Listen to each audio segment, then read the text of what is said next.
Mis amados, hay momentos en la historia de la humanidad, si pudiéramos llamarla así, me gusta llamarla más bien en la historia de la redención. Hay momentos en la historia de la redención en que la iglesia de Cristo se ve débil, se ve amenazada, se ve muy expuesta ante una sociedad contraria a los principios, a la voluntad del Señor. En esos momentos pareciese que los enemigos de la iglesia pudieran llegar a destruirla, a afectarla. Y esa percepción causa en algunos creyentes cierta desazón.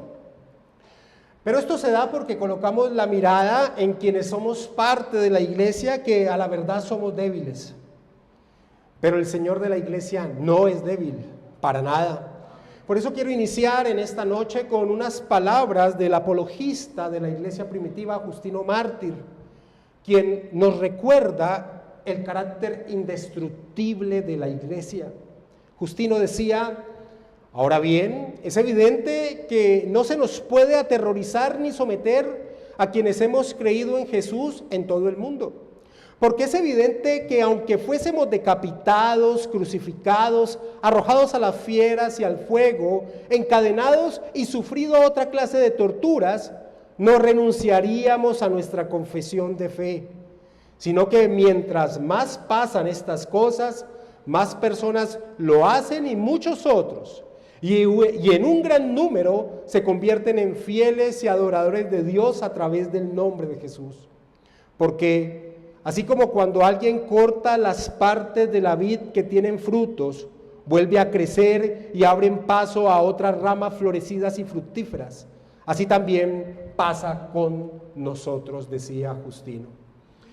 En la noche de hoy, a través del relato que el doctor Lucas nos trae, a través del libro de los Hechos, veremos cómo la poderosa mano del Señor ha sostenido, sostiene y sostendrá a su bendita iglesia.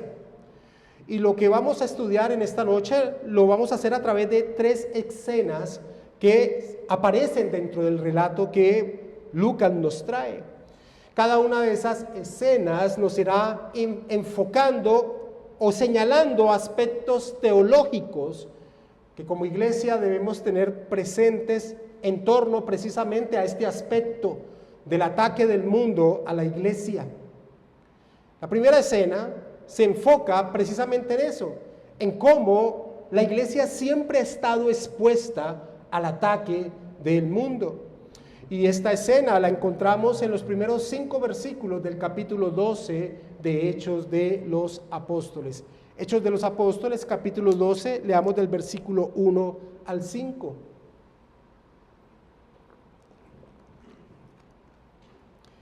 En aquel mismo tiempo el rey Herodes echó mano a algunos de la iglesia para maltratarles y mató a espada a Jacobo, hermano de Juan. Y viendo que esto había agradado a los judíos, procedió a prender también a Pedro. Eran entonces los días de los panes sin levadura, y habiéndolo tomado preso, le puso en la cárcel, entregándole a 4 grupos de 4 soldados cada uno, para que lo custodiasen. Y se proponía sacarle al pueblo después de la Pascua. Así que Pedro estaba custodiado en la cárcel, pero la iglesia hacía sin cesar oración a Dios por él. Lo primero que quiero señalar es que Lucas vincula la narración del nacimiento de la iglesia de Antioquía, que estudiamos la semana anterior, y el envío de ayuda que había hecho la iglesia de Antioquía a los hermanos en la iglesia de Jerusalén. Lucas vincula eso que nos ha narrado con esto que entra a narrar a través de las primeras palabras que encontramos en el versículo 1, cuando dice: en aquel mismo tiempo. ¿Cuál aquel mismo tiempo? Pues de lo que acaba de narrar, de que la iglesia de Antioquía, esa iglesia maravillosa, naciente, una iglesia gentil principalmente, había enviado ayuda, tanto por mano de Bernabé como de Saulo, a los creyentes de la iglesia en Jerusalén, porque se acercaba una gran hambruna, iban a pasar dificultades. Y Lucas lo que hace con este relato que entra a tocar y que vamos a estudiar esta noche es vincularlo con estas palabras en aquel mismo tiempo. Y esto porque lo que había sucedido en Antioquía, de haber identificado a los creyentes en Jesús como cristianos, recuerdan lo que dice el versículo 26 del capítulo 11 de Hechos, hacia el final dice, y a los discípulos se les llamó cristianos por primera vez en Antioquía. Esa distinción ya de esa comunidad de judíos y gentiles unidos, sin distinciones, alabando juntos al Señor Jesucristo, hacía claro que los creyentes en Jesús no eran un grupo más dentro del judaísmo, sino que claramente eran aquellos que expresaban una convicción en torno a quién era Jesús, el Mesías prometido. Y esa distinción causó grandes problemas a la iglesia de Jerusalén, porque para los judíos era inadmisible ese vínculo sin distinciones entre gentiles y entre judíos, juntos alabando a uno que había sido crucificado como un malhechor y que le llamaban que era el Cristo, el Mesías prometido. Esa distinción trae grandes problemas al interior de la iglesia. Por eso el interés que tiene Lucas de vincular lo que ya hemos expuesto en torno a la iglesia de Antioquía con lo que acontece ahora dentro de la iglesia en Jerusalén. Lucas ya nos ha narrado de que la iglesia en Jerusalén, los creyentes en Jerusalén habían ya recibido persecución. Pero no sé si recuerden cuando estudiamos Hechos capítulo 8, que esa persecución se había centrado en un grupo particular de cristianos dentro de la iglesia en Jerusalén. Esa persecución se había centrado en los cristianos de origen gentil, a tal punto que los apóstoles no tienen que salir corriendo. Los apóstoles pueden permanecer en Jerusalén porque esa persecución principalmente levantada por Saulo de Tarso se había centrado en los cristianos, en los creyentes en Jesús como el Mesías prometido, solamente en ese grupo de creyentes con trasfondo gentil. Pero ahora, a través de esa distinción que ha acontecido en Antioquía, de claramente no ser un grupo más dentro del judaísmo, sino una fe poderosa que más bien expresa el cumplimiento de las promesas del Antiguo Testamento en torno a la persona del Señor Jesucristo, crea un clima de rechazo hacia aquellos que profesaban dicha fe en la mayoría del pueblo judío, Y aprovechando ese sentimiento de rechazo en la mayoría de los judíos que vivían en Jerusalén, por esa distinción, Herodes aprovecha y queriendo agradar a los ciudadanos en Jerusalén, empieza a perseguir y a maltratar a los creyentes cristianos de dicha ciudad. Leamos el versículo 1 de Hechos capítulo 12. En aquel mismo tiempo, el rey Herodes echó mano a algunos de la iglesia para maltratarles. Y aquí tenemos que hacer una pausa obligatoria. Y es que ese título, Herodes, en el siglo I es vinculado con muchas personas y necesitamos saber de qué Herodes se nos está hablando aquí. Del Herodes que se nos está hablando aquí en el capítulo 12 de Hechos de los Apóstoles es del que es conocido como Herodes Agripa I. Herodes Agripa I era el nieto de Herodes el Grande, que fue ese Herodes que nos encontramos cuando nuestro Señor Jesucristo nace. Y ese es Herodes el Grande, el que quiere aniquilar al Señor y manda a matar a todos los niños menores de 2 años. Herodes Agripa I, que es el Herodes aquí, era el nieto de Herodes el Grande, era, digámoslo así, sobrino de Herodes Antipas, que es ese Herodes que encontramos relacionado con la historia de Juan el Bautista. Este Herodes se llama Herodes Agripa I, y por ciertas circunstancias que el tiempo no nos da para poderlas exponer, tenía el poder de casi toda la región de Judea. tenía un vínculo muy fuerte y muy cercano con el emperador romano. Y había una característica dentro de los Herodes, y es que los Herodes, al tener un trasfondo edomita, ellos no eran israelitas o judíos, al tener un trasfondo edomita, ellos siempre trataban de ganarse el favor del pueblo. Por ejemplo, Herodes el Grande, ese Herodes terrible que nos encontramos cuando nuestro Señor Jesucristo nace, él trató de ganarse el favor del pueblo construyendo el gran templo que se encontraba en el momento del ministerio de nuestro Señor Jesucristo, que era algo inmenso, glorioso, majestuoso. Se trataba de ganar el favor de ellos. Y ese aspecto siempre estuvo vinculado con los Herodes. Los Herodes siempre se trataron de ganar el favor del pueblo por ese trasfondo que ellos tenían al no ser de origen judío. Y a diferencia de los otros Herodes, parece ser que Herodes Agripa lo logró. Porque, por ejemplo, Herodes el Grande, él nunca se ganó el favor del pueblo, pero Herodes Agripa I pareciese que sí se ganó el favor del pueblo. Y esto lo podemos ver a través de un relato que nos trae la Mishnat judía. La Mishnat judía es una serie de recopilaciones rabínicas en torno a las costumbres de los judíos frente a la ley de Dios. En la Mishnat judía se nos relata lo siguiente en torno al primer año de reinado de toda Judea de Herodes Agripa I.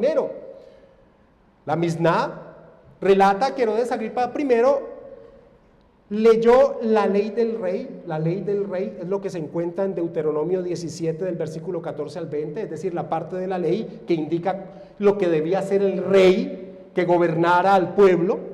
Dice que Herodes Agripa leyó la ley del rey públicamente en la fiesta de los tabernáculos en el año 41 después de Cristo, aproximadamente, era un año de celebración. Y dice que cuando leyó esa ley de Deuteronomio 17, 14 al 20, lloró cuando llegó a las palabras: no podrás poner sobre ti a un extranjero que no sea tu hermano. Eso dice el versículo 15 de Deuteronomio capítulo 17. Dice que cuando leyó esas palabras, Agripa I lloró porque recordaba la ascendencia edomita de los Herodes. Pero el pueblo, dice la Mishnat, recordando más bien su descendencia asmonea, exclamó repetidamente: no desmayes, eres de verdad nuestro hermano. ¿Qué quiero señalar con esto? Que a diferencia de los otros Herodes, este Herodes Agripa I sí se había ganado el favor del pueblo. Josefo, el gran historiador judío del siglo I, en una referencia a este Herodes Agripa I, que es el Herodes que hace parte de esta historia de Hechos 12, mira las palabras que Josefo, siendo judío, da de este hombre. Dice: este rey era por naturaleza muy benéfico y liberal en sus dones y muy ambicioso en obligar a la gente con donaciones tan grandes, y se hizo muy ilustre por los muchos regalos caros que les hizo. Se deleitaba en dar y se regocijaba en vivir con buena reputación. Y dice Josefo: no era en absoluto como aquel Herodes que reinó antes que él, refiriéndose a Antipas. Porque ese Herodes, hablando de Antipas, era de mal carácter y severo en sus castigos, y no tenía misericordia de los que odiaba, y todo el mundo percibía que era más amigo de los griegos que de los judíos, pues adornaba las ciudades extranjeras con grandes regalos en dinero, y además les construía baños y teatros en algunos de esos lugares, erigió templos y pórticos en otros. Pero no respondió para levantar uno de los edificios más pequeños de cualquier ciudad judía, o para hacerles cualquier donación que valiera la pena mencionar. Pero el temperamento de Agripa era suave e igualmente liberal con todos los hombres. Era humano con los extranjeros y los hacía sensibles a su liberalidad. De la misma manera tenía un temperamento gentil y compasivo. Por consiguiente, amaba vivir continuamente en Jerusalén y era exactamente cuidadoso en la observancia de las leyes de su país. Por lo tanto, se conservó totalmente puro. Ni un solo día pasó por encima de su cabeza sin el sacrificio que le había sido asignado. Estas palabras de Josefo nos ayudan a entender el alto grado de estimación que tenía Agripa I.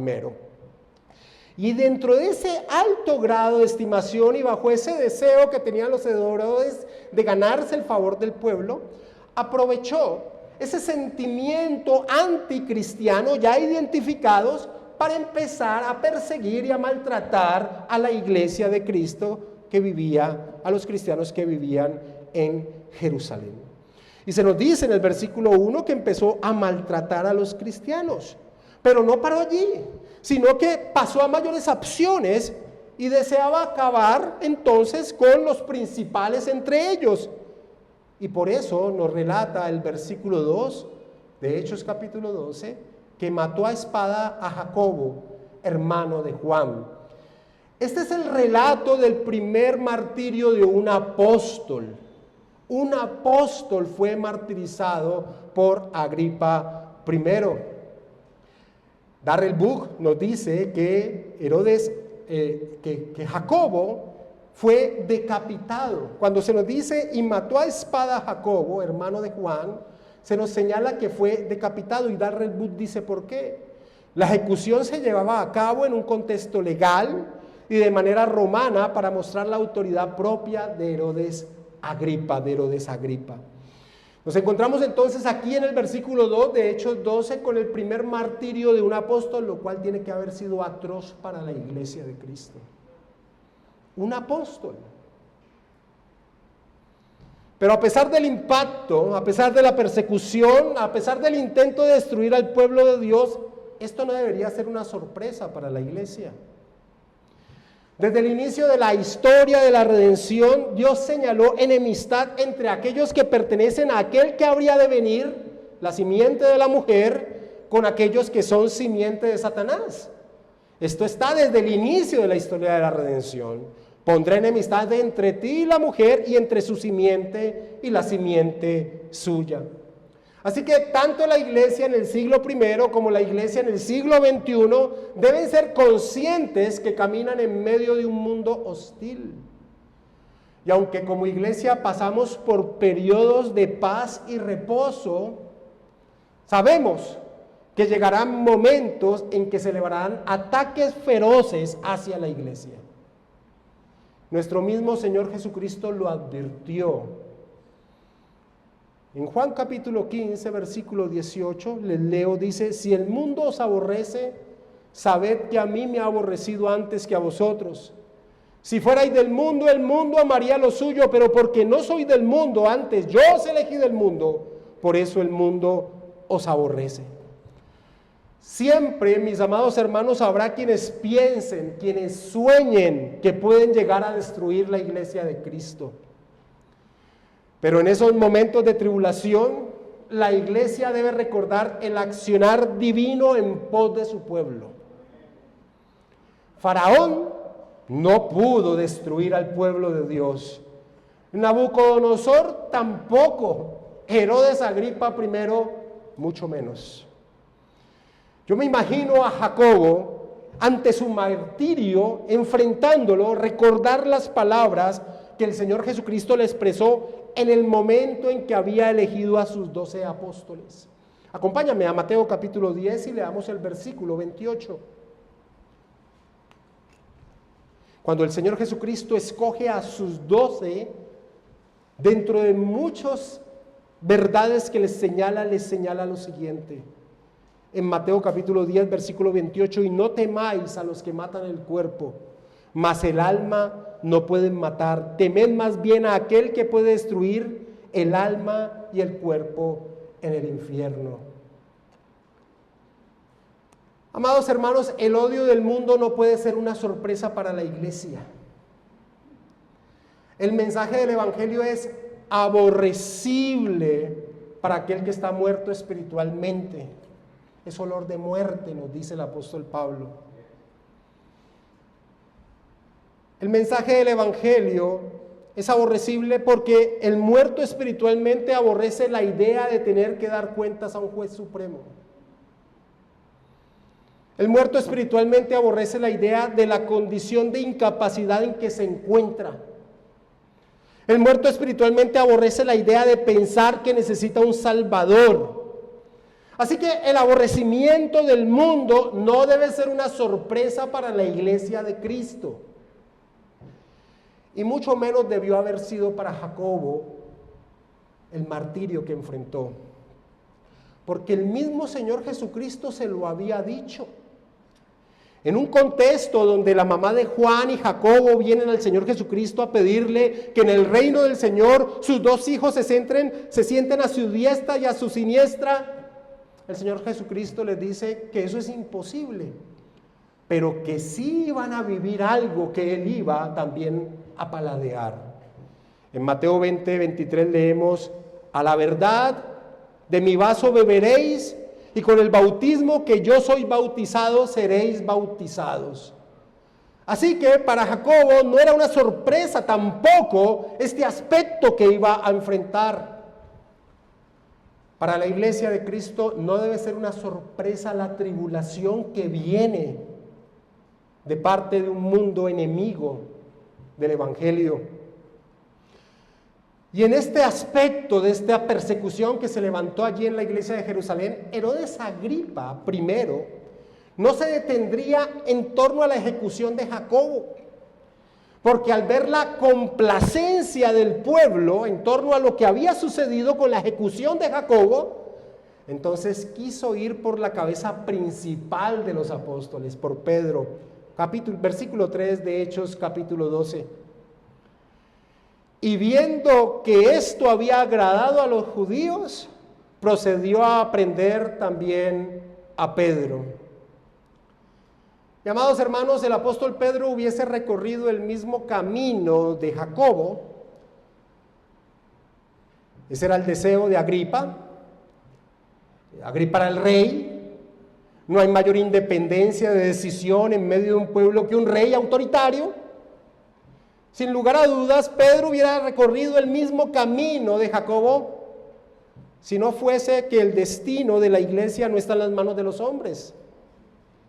No está en las manos de los hombres por poderoso que sean los hombres, a la percepción de los mismos miembros de la iglesia.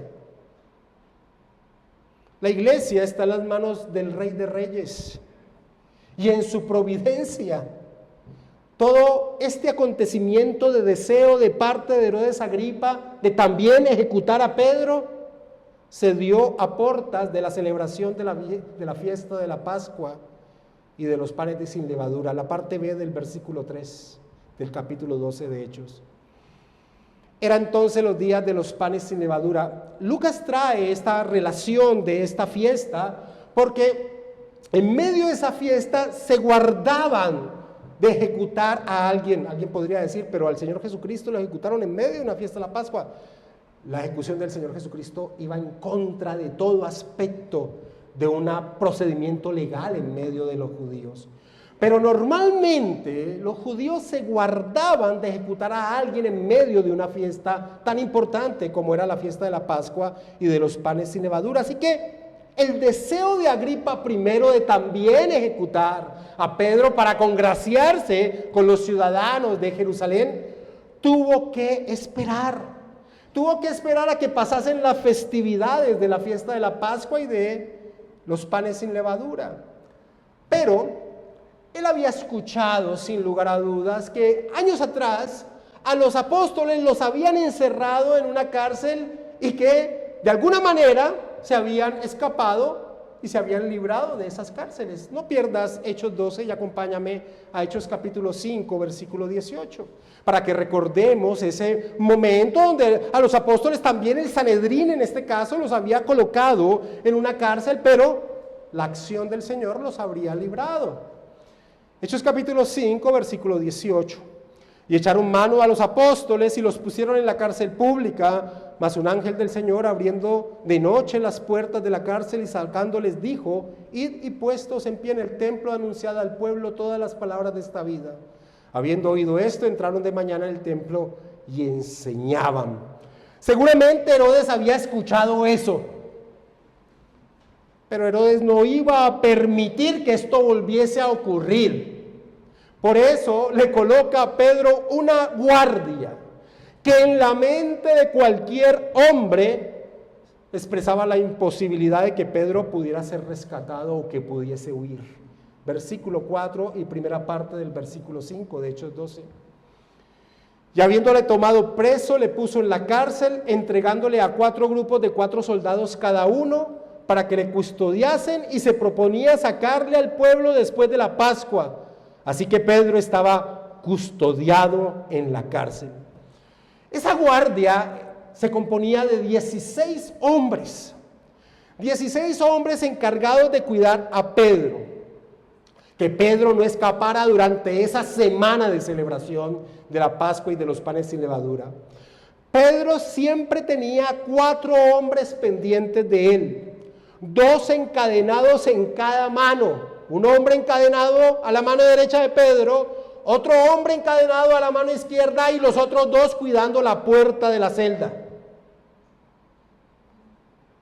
Y para que estuvieran muy atentos, cada 3 horas eran reemplazados por otros 4 hombres. La potencia humana en pos de la destrucción de la iglesia. Amados hermanos, ante la potencia humana en pos de la destrucción de la iglesia, ¿qué debe hacer la iglesia? ¿Qué puede hacer la iglesia? Lo responde la parte final del versículo 5. Pero la iglesia hacía sin cesar oración a Dios por él. Frente al ataque del mundo feroz, la iglesia debe orar, debe gemir sin cesar. Matthew Henry expresa: las oraciones y las lágrimas son los brazos de la iglesia. Con ella lucha no solo contra sus enemigos, sino por sus amigos. Lucas intencionadamente utiliza la misma palabra aquí en torno a la oración que hacía la iglesia por Pedro, con la misma palabra que utilizó en su evangelio, en el evangelio de Lucas, cuando el Señor Jesucristo está orando al Padre en Getsemaní. Lo que expresa es la intensidad con que la iglesia oraba al Señor. Matthew Henry, una vez más lo traigo, expresando ese grado de intensidad. Henry dice: fue una oración extendida. Oraron por su liberación en las asambleas públicas, más bien privadas por miedo a los judíos. Luego se fueron a sus casas y oraron por ello en sus familias. Luego se retiraron a sus armarios y oraron por ello allí. Oraban sin cesar, primero un grupo de ellos y luego otro y luego un tercero. Guardaban un día de oración o más bien una noche de oración, señala Henry. Mis amados hermanos, la oración es el arma poderosa de la iglesia. Y el poder de la oración recae en que es la expresión de la dependencia a nuestro Señor. Y ese es el mejor estado del hombre. Una conciencia de dependencia.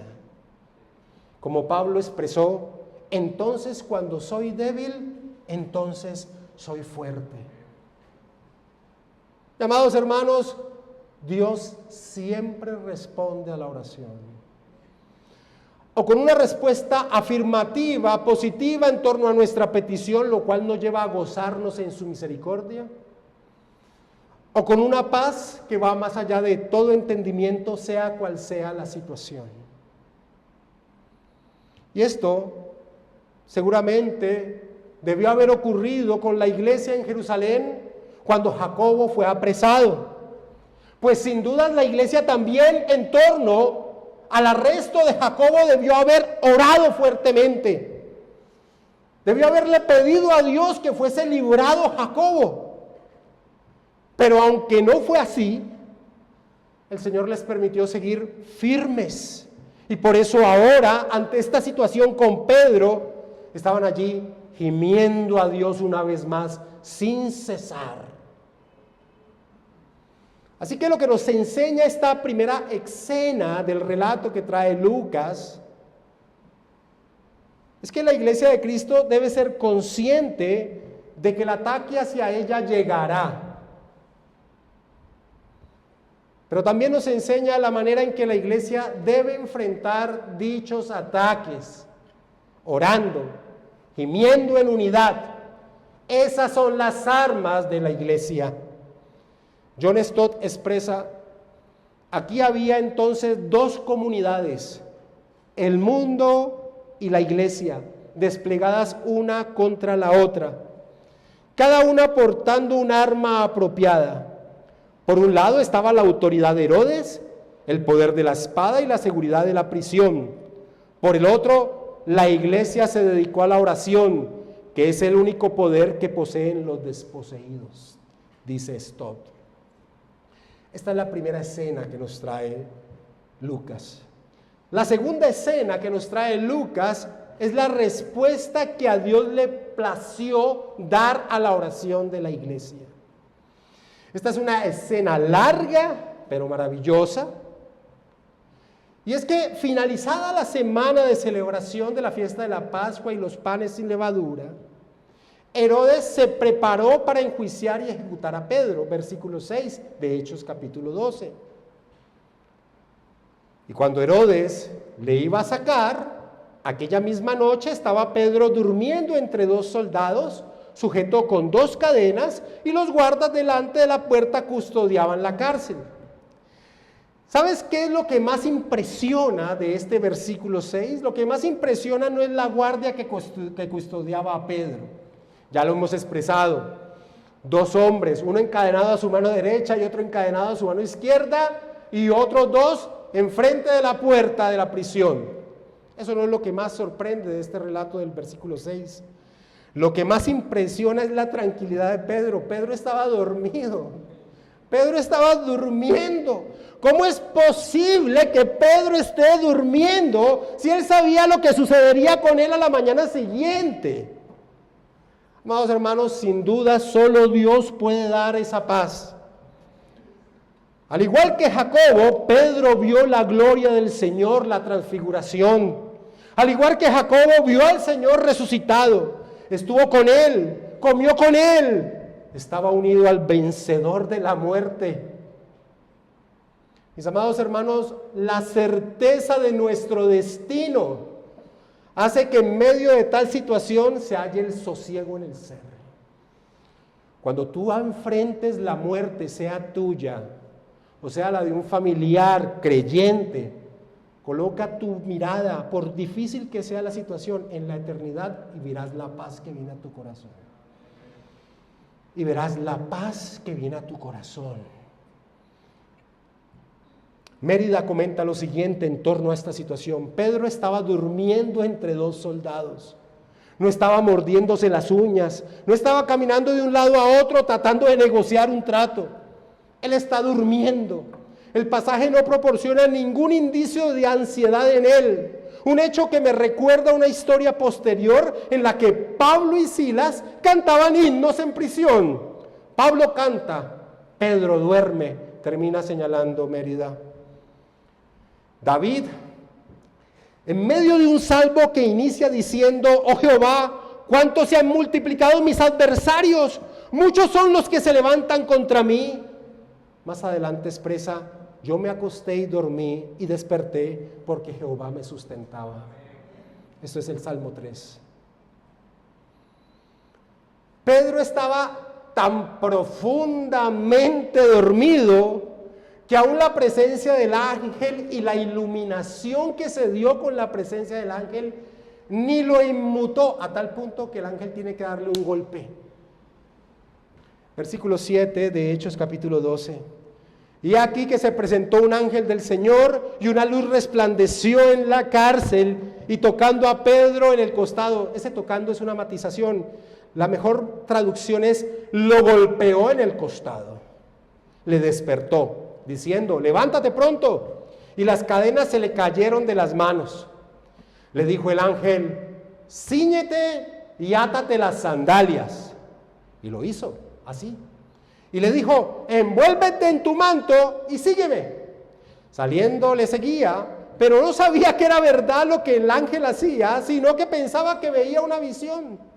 Habiendo pasado la primera y la segunda guardia, llegaron a la puerta de hierro que daba a la ciudad, la cual se les abrió por sí misma, y salidos pasaron una calle y luego el ángel se apartó de él.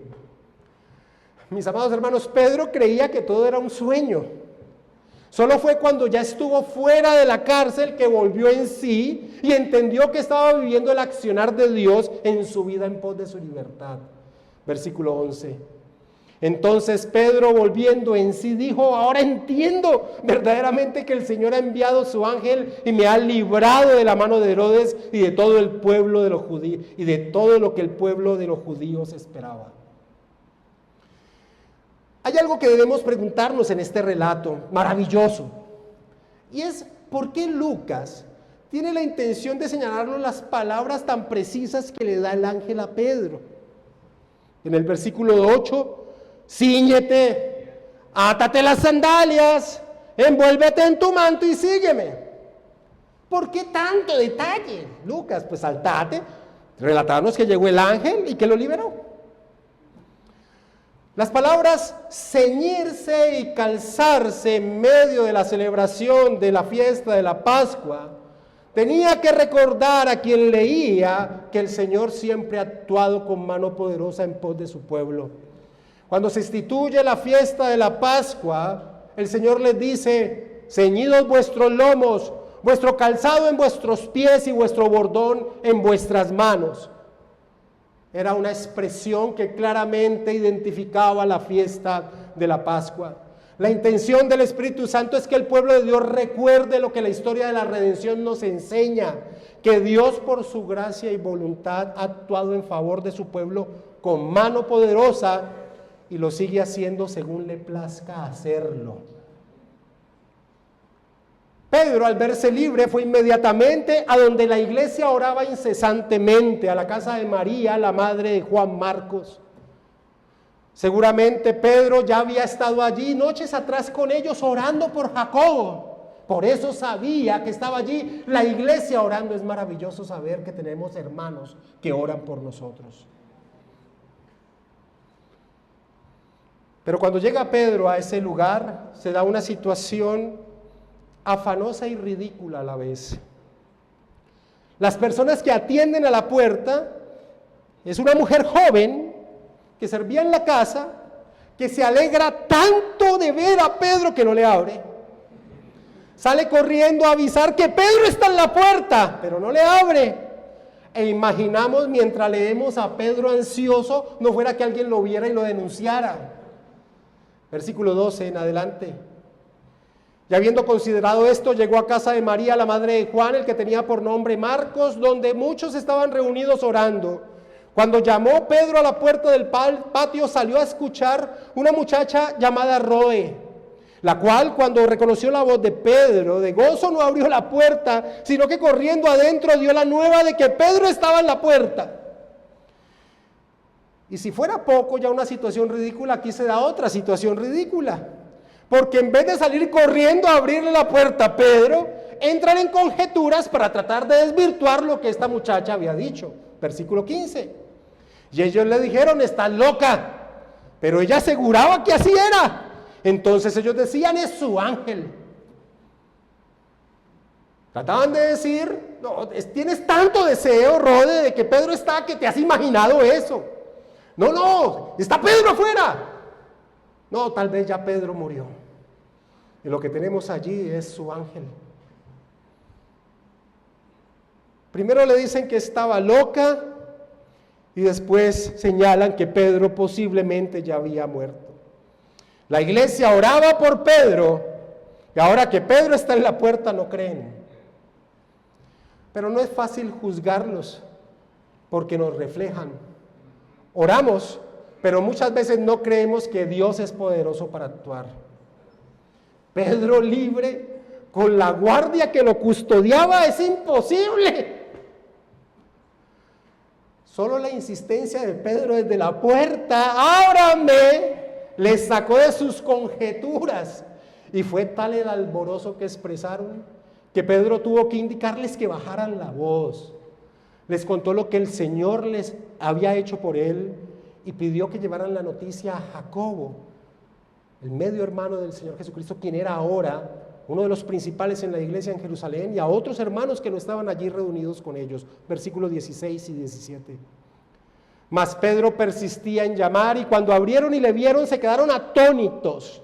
Pero él, haciéndoles con la mano señal de que callasen, les contó cómo el Señor le había sacado de la cárcel y dijo: haced saber esto a Jacobo y a los hermanos, y salió y se fue a otro lugar.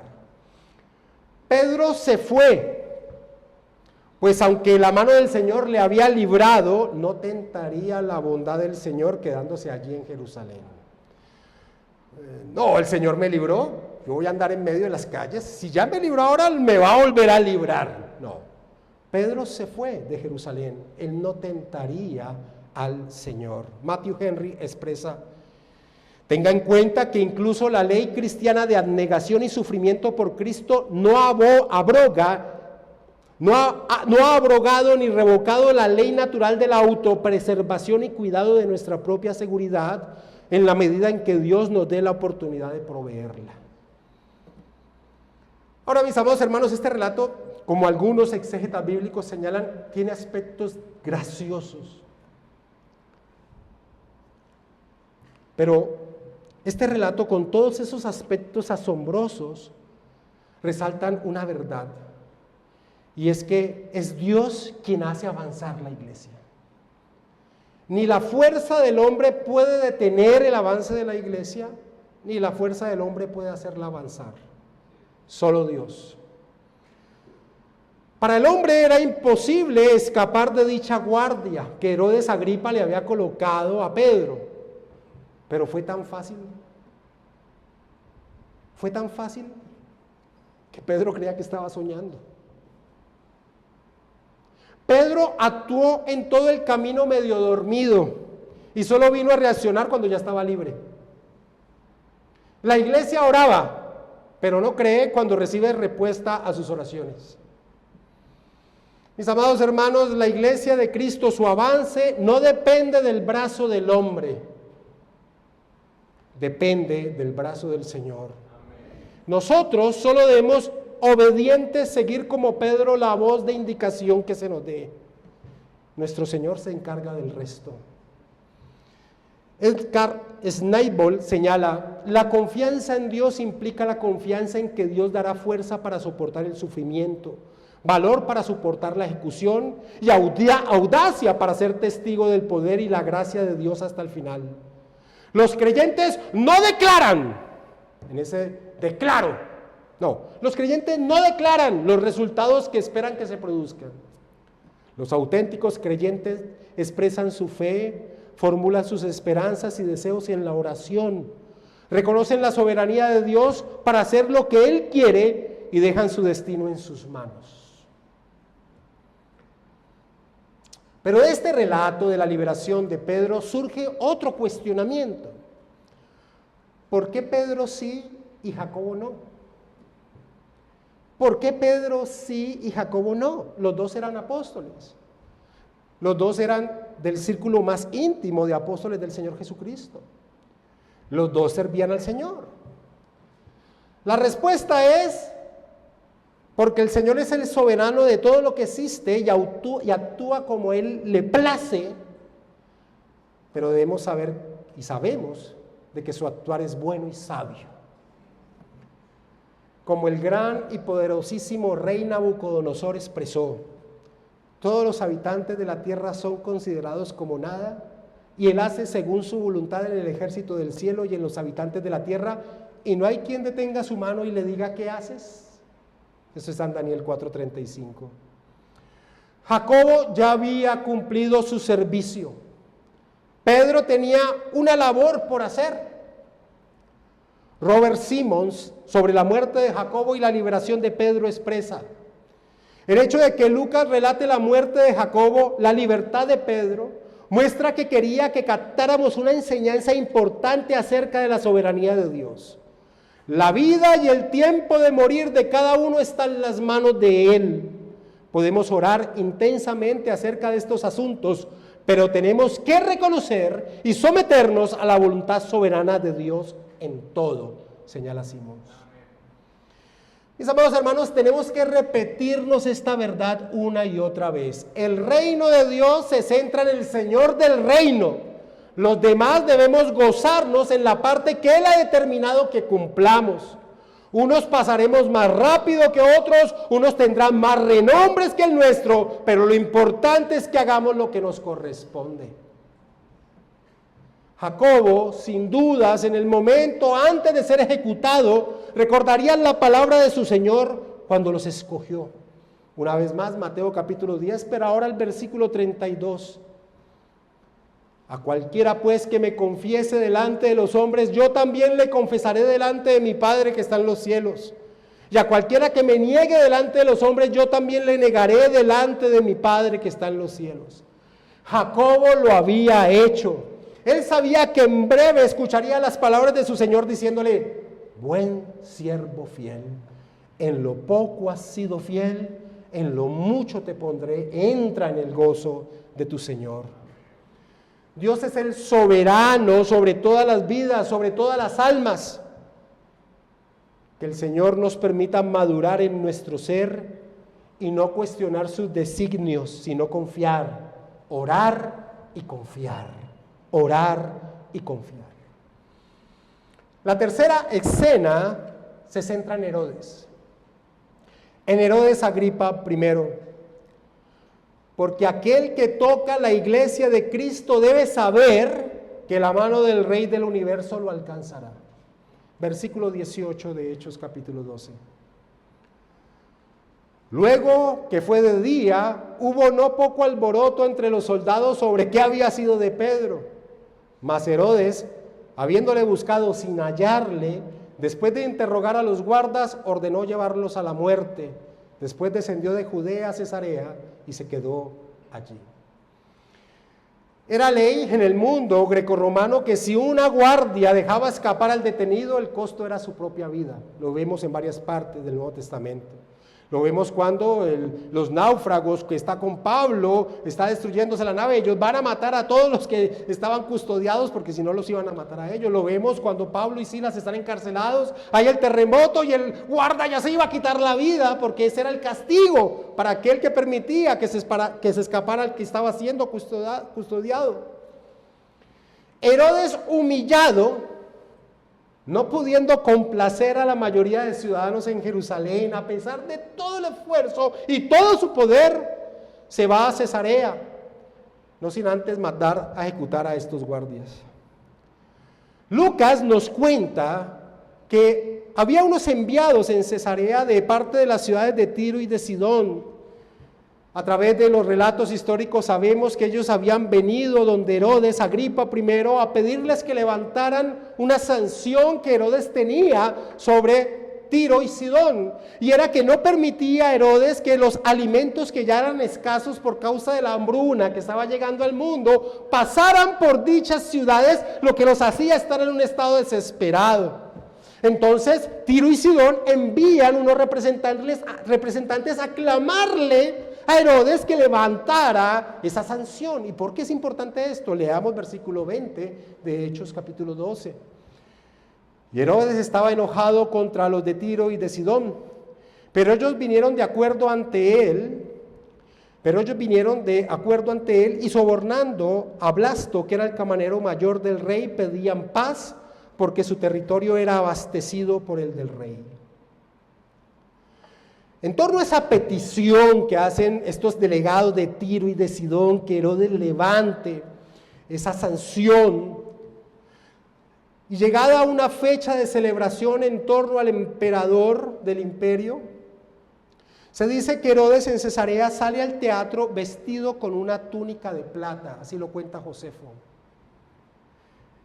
Y lógicamente cuando sale a ese teatro con esa túnica de plata a dar el veredicto en torno a esta situación de estos hombres de Tiro y de Sidón, de estas ciudades, Josefo cuenta lo siguiente: la plata, iluminada por el toque de los primeros rayos del sol, era maravillosamente radiante y por su brillo inspiraba miedo y temor a los que le miraban atentamente. Brillaba Herodes con esa túnica. Y la respuesta de Herodes a esa petición fue perdonarlos, lo cual llevó a todos los que estaban reunidos allí a llamarlo magnánimo, bondadoso Dios. Versículo 21 al 23. Y un día señalado, Herodes, vestido de ropas reales, se sentó en el tribunal y les arengó, y el pueblo aclamaba gritando: voz de Dios y no de hombre, voz de Dios y no de hombre. Y este orgulloso hombre, al aceptar dichas palabras, el Señor trae una muerte ejemplificante para todo aquel que no teme a Él y que trata de colocarse a su mismo nivel. Versículo 23. Al momento un ángel del Señor le hirió por cuanto no dio la gloria a Dios y expiró comido de gusanos. Estaba podrido por dentro. Josefo nos dice que su agonía duró 5 días. Aquel que se complacía en maltratar a la iglesia de Cristo, así inicia esta historia, termina siendo consumido por gusanos que estaban en su interior. Porque como el Señor Jesucristo le dice a Saulo, Saulo, Saulo, ¿por qué me persigues? Quien se mete con la iglesia del Señor debe saber que cae en las manos del Dios vivo. A la simiente enemiga, desde el inicio de la historia de la redención, le dice que aplastaría su cabeza. En torno a aquel que es el Evangelio, que es Cristo, la historia de la redención señala esta promesa: bendeciré a los que te bendijeren y a los que te maldijeren, maldeciré. Así como no es una sorpresa que la iglesia enfrente persecución, tribulación, cárcel, multas, cierres, muerte, tampoco es sorpresa que los enemigos de la iglesia que hoy se extienden, mañana no quede rastro de ellos. Vi yo al impío sumamente enaltecido y que se extendía como laurel verde, pero él pasó y aquí ya no estaba, lo busqué y no fue hallado, dice el Salmo 37, versículo 35 y 36. Esta muerte atroz de este hombre Herodes Agripa I es una advertencia, una ilustración del futuro eterno de aquellos que no están con Cristo, los cuales irán a un lugar de tormento donde el fuego no se extingue y el gusano no muere. Amados hermanos, esta historia que Lucas nos relata nos enseña que aunque los hombres más poderosos traten de detener el avance de la iglesia, sus esfuerzos son infructuosos. Toda la potencia del mal reunida no puede frenar el accionar del Rey del universo. Acompáñame al Salmo capítulo 2 y leamos del versículo 1 al 5.